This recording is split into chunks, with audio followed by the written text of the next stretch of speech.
За многу македонски граѓани е единствена можност да го живеат американскиот сон им и програмата Лотарија за зелена карта на американскиот State Department. 55.000 имигрантски визи се расположливи во една лотаријска година, почнувајќи од фискалната 1995. Агенциите кои на граѓаните им помагаат во аплицирањето велат дека интересот е ист речиси секоја година. Целата процедура трае само 15 минути. Ние им нудиме како професионално студио фотографирање и изработка на фотографијата по тие барања како што треба за америчката лотарија, а исто така за тие што сакаат и им аплицираме, заштото биваат тие потврда дека аплицирали, дека учествуваат, со која што потврда во мај месец 2023 година ќе можат да си проверат дали се добитници на таа лотарија. Минатите години доста од оние кои аплицирале успеале да заминат за Соединетите Американски држави. Најчесто фамилии со мали деца, имаше некои млади така брачни парови кои што добија и после тоа дојдоа кај нас, од кога веќе добија зелена карта да се фотографираат пред заминување. Минатите години и доста студенти од Охридскиот факултет за туризам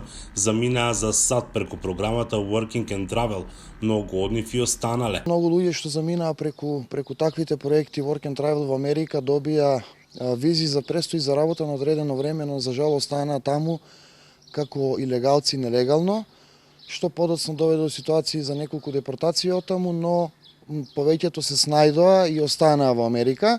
Печевски објаснува дека сега многу атрактивни стануваат програмите за патување и работа во Европа, особено во Германија. Дека европските држави ги отворија своите граници за балканското население и посебно за луѓето од Македонија. Најлошо што ги користат европските проекти, заминуваат во Европа и повеќе не се враќаат дома. Секако дека не загрижува, мислам дека ја загрижува и туристичката индустрија во држава, зашто се поголем број на млади луѓе заминуваат во странство.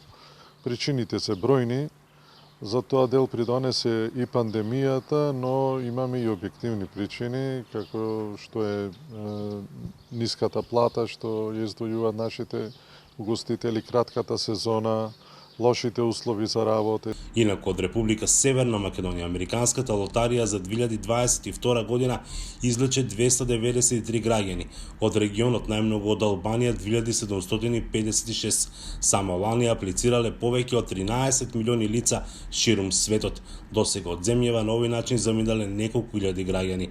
Незината предност е во тоа што оние кои што ќе ја добијат ќе може да живеат, но и да работат слободно. После неколку години престој може да аплицираат за добивање и на амерички пасош.